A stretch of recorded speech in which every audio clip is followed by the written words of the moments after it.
Resuming debate, the honourable member for Saskatoon-Grasswood. Well, thank you, Mr. Speaker. Today I rise to speak on Bill C-48, the Oil Tanker Moratorium Act. The name of the bill is actually quite curious because when we look at the facts, Mr. Speaker, we see that this piece of legislation has very little to do with banning oil tankers from the BC North Coast and everything to do with continuing this government's hurtful campaign against pipeline and oil development throughout this country, and in particular Western Canada. Little is surprising in this regard. The Liberals arbitrarily shelved the Northern Gateway pipeline in 2016, forced the cancellation of Energy East pipeline in 2017, and continue to do as little as possible to support the development of the Trans Mountain Expansion Pipeline, which has been put on life support now, certainly this month of May. First, let us examine what the Liberals are saying that this bill will do. Time and time again, we have heard in this chamber that C-48 is about environmental protection, that by imposing this moratorium, the northern coast will be better protected, specifically against oil spills. They argue that a moratorium is the only way to safeguard against the problem and that this legislation is therefore the way forward. There are numerous and significant flaws with this jurisdiction, which mark it as both hollow and ill-advised. Firstly, there is an issue of consistency.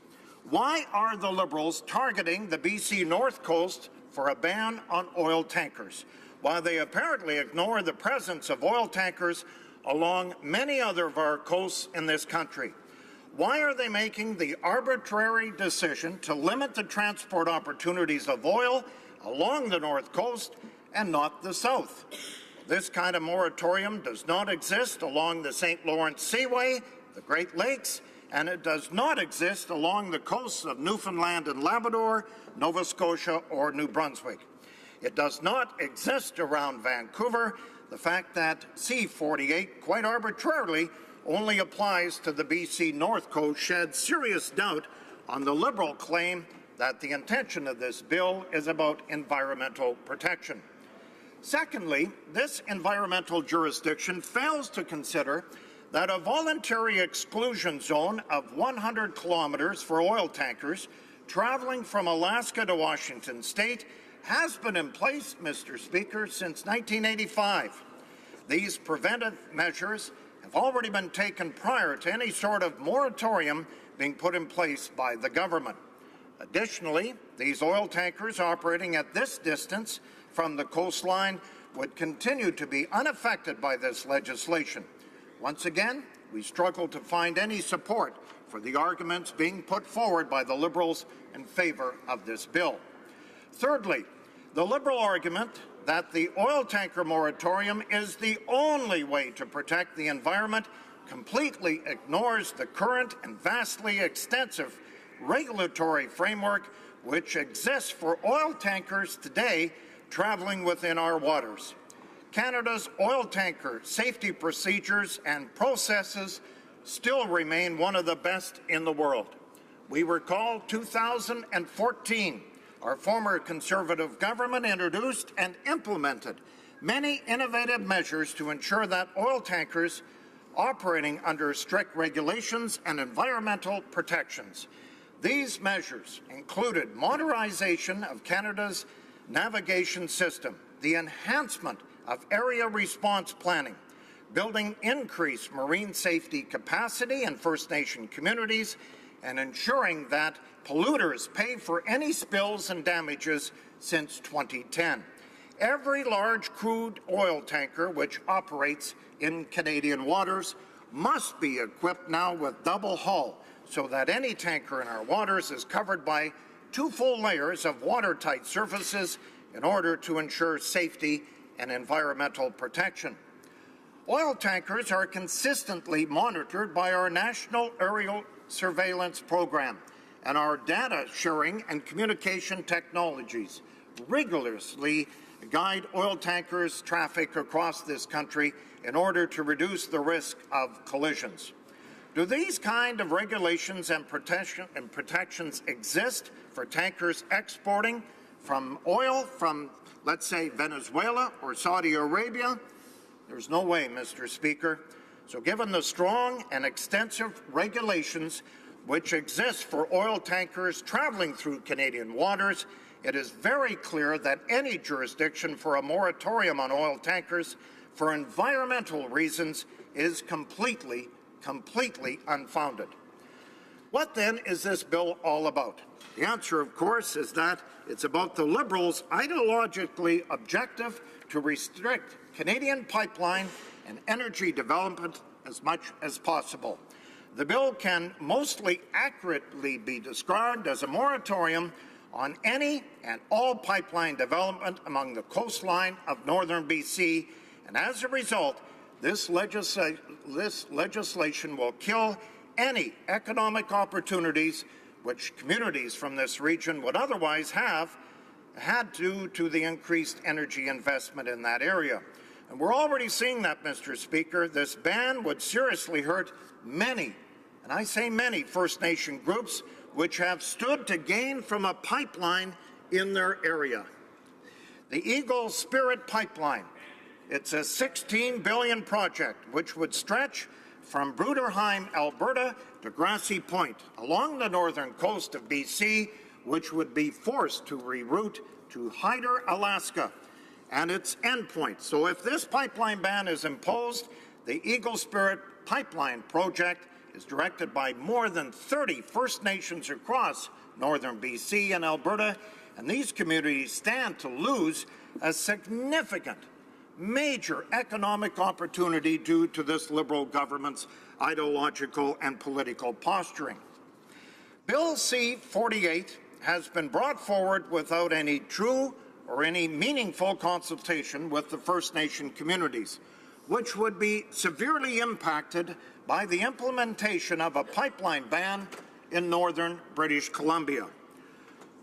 Let's quote Calvin Heelan, the chairman of Eagle Spirit and a member of the Lax Kw'alaams First Nation, who says that First Nations are completely opposed to government policy being made by foreigners when it impacts their ability to help out their own people on reserves. He continues by saying that the energy industry is critical to Canada's economy. No doubt it is. And by some reports, we are losing an unbelievable $50 million a day. We are losing $50 million a day. So that would be many schools, that could be hospitals that we could build here in Canada every single day. That is simply unacceptable. That this government refuses to consult with these groups to allow them to develop energy infrastructure, which would create significant economic opportunities in these much-needed communities. However, this behavior coming from the Liberals is also unfortunately unsurprising, considering that it is this government which has overseen the largest decline in Canadian energy investment in the past 70 years. We have talked a lot in this House, Mr. Speaker, about $80+ billion taken out of the economy, along with jobs in the energy sector, well over 110,000 workers unemployed in Saskatchewan and Alberta. A moratorium on pipelines in northern BC is just another example of this government's blatant hostility towards our energy sector and the jobs and the economic opportunities which would supply to communities across this country. This government has used the justification of environmental protection as a smokescreen for its anti-Canadian energy policies. But when this argument is held up against the facts, we see it for what it is, a desperate attempt to mask the Liberals' ideological agenda. There are no real winners as a result of the northern BC pipeline moratorium, except American consumers who receive discounted prices on our Canadian oil. Thank you, Mr. Speaker.